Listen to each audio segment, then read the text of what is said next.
In this video, I'm going to show you 4 principles of fingering at the piano, and we're starting right now. Now, this is going to be a 3-part video series, so in this first video, we're going to start with the most basic yet essential concepts. Then in the second video, I'm going to continue to show you some more concepts. And then in the third video, we're going to wrap it all up by showing those principles in repertoire pieces so that you can see how you would go about finding a fingering for whatever it is you're practicing.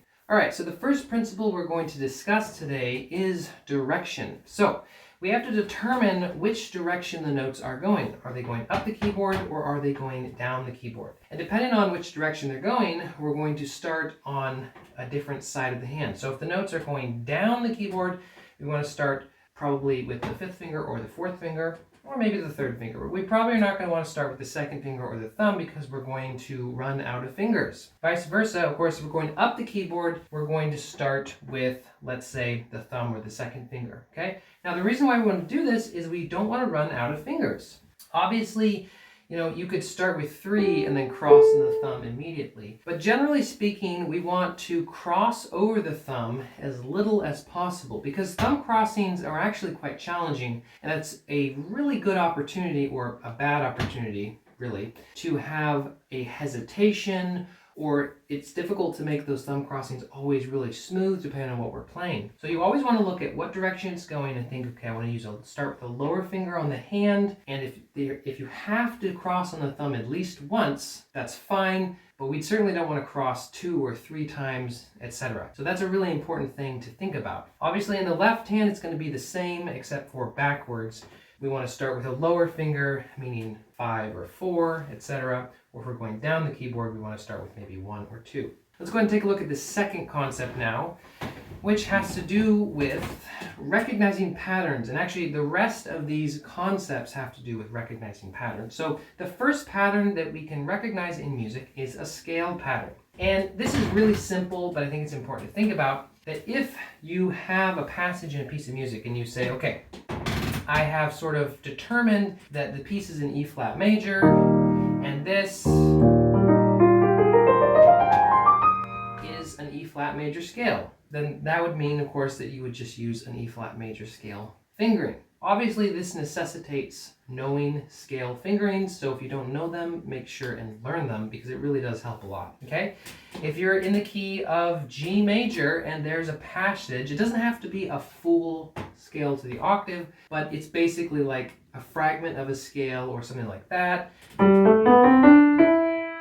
Okay, I would still use a scale fingering probably there because it's sort of following that shape. It's 6 notes, so I can't just keep my hand in one position. I don't want to play this and then have to cross over 5 or something like that, which is very awkward, difficult to do smoothly, etc. So we want to recognize those scale patterns. The then third concept we're going to talk about here is recognizing arpeggio patterns. And this is just like we were just talking about. If you determine that this is a G flat major arpeggio,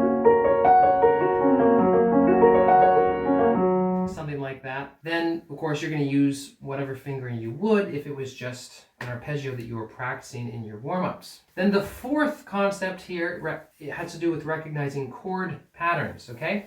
Now this one requires a little bit more explanation, but generally speaking, if we have some sort of passage that has a bunch of chords, we want to recognize what the chords are. Then we want to use whatever fingering we would if we were just practicing chords, practicing inversions, etc. So root position triad, let's say here in the key of C, is going to be 1, 3, 5. First inversion is going to be 1, 2, 5. Second inversion is going to be 1, 3, 5 again. Great. Now it gets a little bit more complicated when we have a different kind of chord, let's say a 4-note chord or a 7th chord or something like that. So for instance, let's say we have a second inversion chord. Now normally we would use 1, 2, 5 for a second inversion chord. But let's say we have E, G, C, and then an octave E. So it's a second inversion E chord with an octave added to it. Now normally, of course, we would just have 1, 2, 5.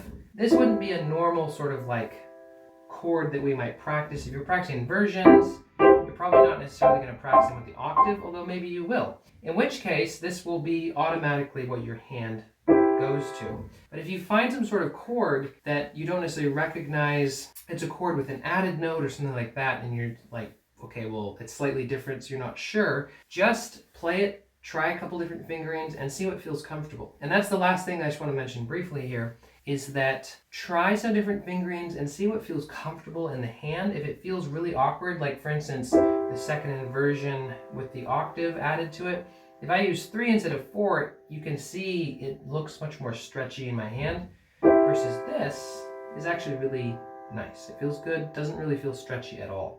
So these 4 concepts, like I mentioned, are the most simple concepts, but they're really important to be thinking about because this is the place that we want to start when thinking about fingering. So I hope that these concepts were interesting and informative. Make sure and look out for the second and third videos in the coming weeks. Thank you guys so much for watching, and I'll see you next time.